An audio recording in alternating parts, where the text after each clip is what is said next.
खुलुमबाय आं सिबिरानि ब्रह्म गोजोन फुंबिलिनि बयनिसिमबो गाहाम हामलायनायखौ जासिहरनाय थाबाय आसा खालामो नोंथांमोना गासिबो मोजाङैनो दङ नोंथांमोननि थाखाय आं गोदान मोनसे भिडिअ लानानै फैबावबाय अननानै भिडिअखौ जोबजासिम नायलांदो रां जाख्ल'नायनि सायाव लादों गोख्रों राहा directorate of vigilance and anti corruption टीमनि थान्दै हान्जाया बाटादेब इउनिभार्सिटिनि रेजिस्ट्रार डक्टर गुरुप्रसाद खाटानियारखौ एरेस्ट खालामदों बजालि जिल्लानि पाठशालायाव थानाय बाटादेब इउनिभार्सिटिनि रेजिस्ट्रार डक्टर गुरुप्रसाद खाटानियारखौ रां लाबाय थानाय समावनो हमदों directorate of vigilance and anti corruption टीमनि थान्दै हान्जाया रिपर्टनि बायदिब्ला इउनिभार्सिटियाव हा खोनायनि बिलखौ रिलिज खालामनो थाखाय पिडब्लिउडि थिकादारनाव 1 लाख रां दाबि खालामदोंमोन रेजिस्ट्रार बिथाङा नाथाय उनाव सावरायलायनायनि गेजेरजों 50,000 रां होनाय आरो लानायनि खोथा जाबायमोन अब्लाबो रां होनायनि हेंथामोन पिडब्लिउडि थिकादारा जायनि थाखाय बे खौरांखौ directorate of vigilance and anti कराप्शन टीमनो मिथिहोदोंमोन बेयावनो बिथांमोनहा सोलो खालामनानै 50,000 रां लाफुबाय थानाय समावनो रेजिस्ट्रार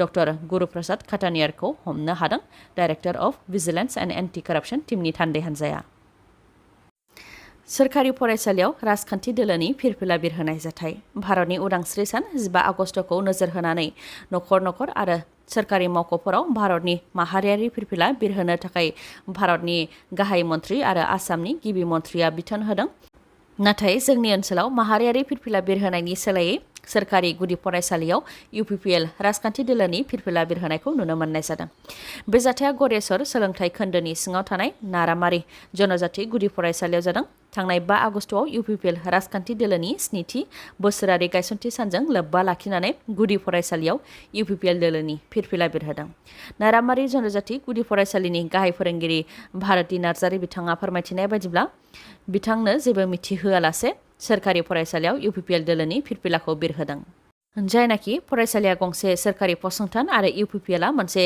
राजखान्थि दोलो बेनि थाखायनो फरायसालियाव दोलोनि फिरफिला बिरहोनायनि सिगां फरायसालिनि गाहाय फोरोंगिरिनो मिथिहोनांगौमोन आरो उननि समाव जाहाथे बेबायदि खालामबावा बेनि थाखाय बुंथियो बिथां भारती नार्जारीया मिथिनो मोनबावनाय बायदिब्ला गोथार सोलोंथाइनि फसंथान फरायसालियाव राजखान्थि दोलोनि फिरफिला बिरहोनायखौ खौरांगिरिया खौरां लाहैनायनि उनावनो दोलोनि सुबुंफोरा फैनानै दोलोनि फिरफिलाखौ बोखारफैफिनदों जोंनि गेजेराव आलादा बड'लेण्ड सोरजिनायनि जि थांखि बे थांखिखौ फोथांनानै लाखिनो नांगोन अब्लासो बर' हारिया खौसे थागोन नङाब्ला सेरखाय बेरखाय जागोन सोरबा बिजेपि सोरबा टिएमसि आरो सोरबा कंग्रेस दोलोआव हाबहैजोबगोन आलादा बड'लेण्ड सोरजिनायनि थाखाय सोमावसारनो ओंखारनाय बनसुखौ मदद होनानै बिएसइउनि आफादगिरि सोगोमसार बसुमतारी बिथाङा बे खोथाखौ बुंथिदों बिथाङा बुंथिदों दि दिनैनि सानाव आलादा बड'लेण्ड दाबि खालामनो ओंखारनायखौ लानानै बर' हारि आरो दैदेनगिरिफोरनि गेजेराव दान्थे बिदान्थे जानायखौसो नुनो मोन्दों नाथाय जायखि आफादानो जायाथों मानो आलादा बड'लेण्ड सोरजिनायनि सोमावसारनायखौ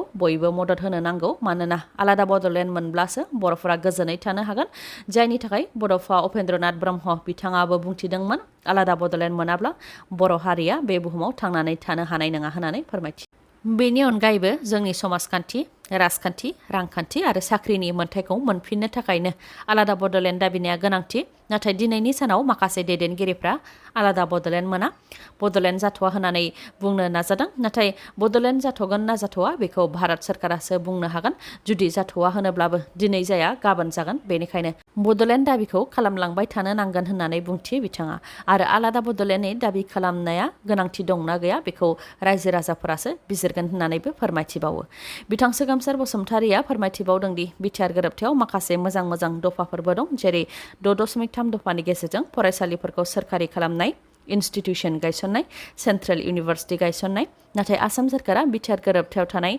मोजां दफाफोरखौ मावफुङालासे गोरोबथायाव थानाय 6.3 दफानि हेंथायै फरायसालिफोरखौ सोरखारि खालामला होननानै थांखि लादों जायनि थाखाय एबसु आरो बर' थुनलाइ आफादा सोमावसारनाय हाबाफारि लाफिननो नागिरनो गोनां जादों होननानै फोरमायथियो बेनि अनगायैबो आसाम सरकारा बिटिसिखौ फोजोबस्रांनायनि दफाफोरखौसो मावग्रोनो नागिरदों नाथाय दिनैनि दिनाव आसाम सरकारा माबा मोनसे गोरोन्थि थांखि लायोब्ला प्रमद बर'आसो आसाम सरकारनि गोरोन्थिखौ बानस'नानै खोथाफोरखौ बुंथियो नाथाय आसाम सरकारा माबा मोनसे गोरोन्थि थांखि लायोब्ला बेखौ बोखारनायनि गोहोआ आसाम सरकारनावसो दं होननानैबो बुंथिबावो बिथाङा बेफोरनि अनगायैबो गोलाव सम एबसुआव थानानै सोमावसारनाय आरो हारिनि खामानि मावनाय उरखावग्रा ब्रह्म प्रमद बर' बिस्वजित दैमारी आरो tribal leader doctor Ranoj Pegu बिथांमोनहा बिजेपिजों जयैनो आसाम सोरखाराव दं। बिथांमोन थासेयावबो माबोरै बिटिसि आरो बर' हारिया बे थासारि जानो मोनखो होननानै बुंथि बिथाङा लोगोसे फोरमायथिबावदोंदि बिजेपि सोरखारा बर'नि गेदेर गेदेर दैदेनगिरिफोरनि गेजेरजों गाज्रि खामानि मावहोनानै बिथांमोननि हारिनि थाखाय खामानि मावग्रा आखुथायखौ बुथारनानै रायजो राजानि गेजेराव गाज्रि दिन्थिनो नागिरदों होननानैबो फोरमायथिबावो बिथाङा। चिरां जिल्लानि धालिगावआव बिटिसि सोरखारनि बानजायनायाव जोहोलाव नीलेश्वर ब्रह्म देंखोनि मोनसे गुमुर हाबाफारि खुंदों। बे हाबाफारियाव बाहागो लानानै बिटिसिनि गाहाय प्रमद बर' बिथाङा बुंथिदोंदि जोहोलाव नीलेश्वर ब्रह्मनि मेथाइयाव बर' हारिनि सावगारि बेरखाङो। जेरै गोदो गोदाय बर'फोरा बोरै रायजो जायोमोन, बर'फोरा बोरै थांनानै थायोमोन, बर'फोरनि आखुथाया मा मामोन बायदि बायदि।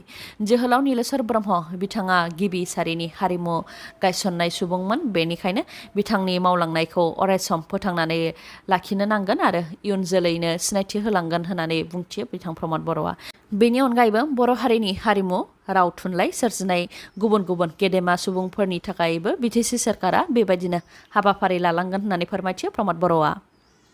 रेल लामा बारस'नो नाजानायावनो बिसि फिसाय सानैनि जिउ खहा। फिसायनि मुङा राजवाय पाहारिया आरो बिसिनि मुङा चन्द्रमा देवी। बिथांमोनहा आसामनि कामरुप जिल्लानि खेत्रीनि सिनाबर गामिनि थागिबिमोन। रिपर्टनि बायदिब्ला बिथांमोन बिसि फिसाय सानैया जयैनो रेल लामाखौ बारस'नो नाजादोंमोन। बेयावनो गोख्रैथिजों खारबोनाय कलंकपिली एक्सप्रेसआ बिथांमोन सानैखौ सौख्रांलांदों, जायनि थाखाय बिथांमोन सानैया जायगायावनो जिउ खोमानो गोनां जादों। बिथांमोनहा रेल खारबोनायखौ नुसना लासे रेल लामाखौ बारस'नायनि थाखाय ना गुबुन जाहोननि थाखाय बेबायदि जाथाया जानो मोनखो बेनि सायाव रोखा मिथिनो मोननाय जायाखै। जाथायनि सायाव नायबिजिरनाया जागासिनो दङ। रायखांनो गोनांदि गोबां सुबुंफोरानो सांग्रांथि गैयैनि थाखायनो रेल लामा बारस'नानै बेबायदि अबथिरायै जिउ खोमानो गोनां जायो। बावैसो सिगां नगावनि पुरानि गुदामावबो बेबायदि जाथाया जादोंमोन।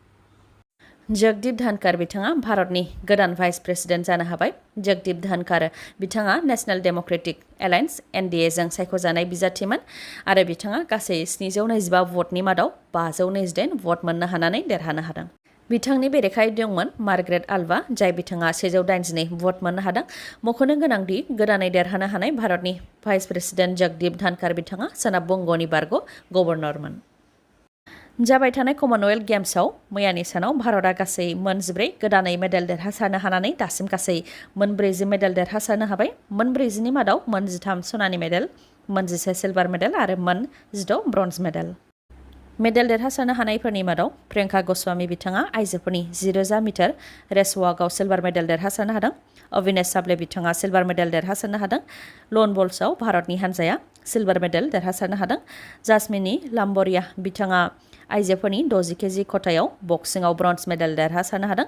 पूजा गेहलट बिथाङा आइजोफोरनि 50 केजि खथायाव रेसलिंआव ब्रन्ज मेडेल देरहासारनो हादों। रवि कुमार दहिया बिथाङा हौवाफोरनि 57 केजि खथायाव रेसलिंआव सनानि मेडेल देरहासारनो हादों।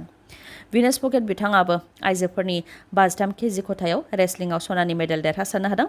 नवीन बिथाङा हौवाफोरनि 74 केजि खथायाव रेसलिंआव सनानि मेडेल देरहासारनो हादों आरो माखासे। दिल्लीनि आनन्द बिहार पुलिस थानायाव सा 10 निफ्राय 12 सुबुंफोरा हाबनानै गाग्लोबदों। हेड कनस्टेबल प्रकाशखौ गाज्रि बुग्लिदों, जाय भिडिअ ससियेल मिडियायावबो भाइरेल जादों। ससियेल मिडियायाव भाइरेल जानाय बायदिब्ला दुथांफोरा हेड कनस्टेबल प्रकाशखौ गाज्रि बुग्लिदों आरो बिथाङा आखाइ खबजोबनानै दुथांफोरनियाव निमाहा बिनो गोनां जादों। मा जाहोननि थाखाय बे जाथाया जानो मोन्दों बेनि सायाव रोखा मिथिनो मोननाय जायाखैब्लाबो सुलुंनिफ्राय मोननाय बायदिब्ला मोनसे जायगानिफ्राय पुलिसआ बाइकखौ लानानै फैदोंमोन। बेनि थाखायनो सा 10 निफ्राय 12 सुबुंफोरा पुलिस थानायाव हाबनानैनो गाज्रि पुलिसखौ गाग्लोबदों। जोबनायाव दङ कमनवेल्थ गेम्सआव मेडेल देरहासारनो हानायनि आपडेट। दासिम अस्ट्रेलियानो बयनिख्रुइबो बांसिन मेडेल देरहासारनो हाबाय। गासै 155 मेडेल देरहासारनो हानायनि मादाव 59 सनानि मेडेल, 46 सिलभार मेडेल आरो 50 ब्रन्ज मेडेल। बेनि उनाव दङ इंलेन्ड, 148 मेडेल देरहासारनो हाबाय। 148नि मादाव 50 सनानि मेडेल, 52 सिलभार मेडेल आरो 46 ब्रन्ज मेडेल। बेनि उनाव दङ कानाडा, गासै 84 मेडेल देरहासारनो हाबाय। बेनि मादाव 22 सनानि मेडेल, 29 सिलभार मेडेल आरो 33 ब्रन्ज मेडेल। बेनि उनाव दङ निउजिलेन्ड, गासै 44 मेडेल देरहासारनो हाबाय। 44नि मादाव 17 सनानि मेडेल, 13 सिलभार मेडेल आरो 14 ब्रन्ज मेडेल। बेनि उनाव दङ भारत, गासै 40 मेडेल देरहासारनो हाबाय। बेनि मादाव 13 सनानि मेडेल, 11 सिलभार मेडेल आरो 16 ब्रन्ज मेडेल। दिनैनि भिडिअआ एसेनोसै। नोंथांमोना जुदि भिडिअखौ मोजां मोनदोंबा लाइक, कमेन्ट आरो शेयार खालामनो दाबाव। गोजोन्थों।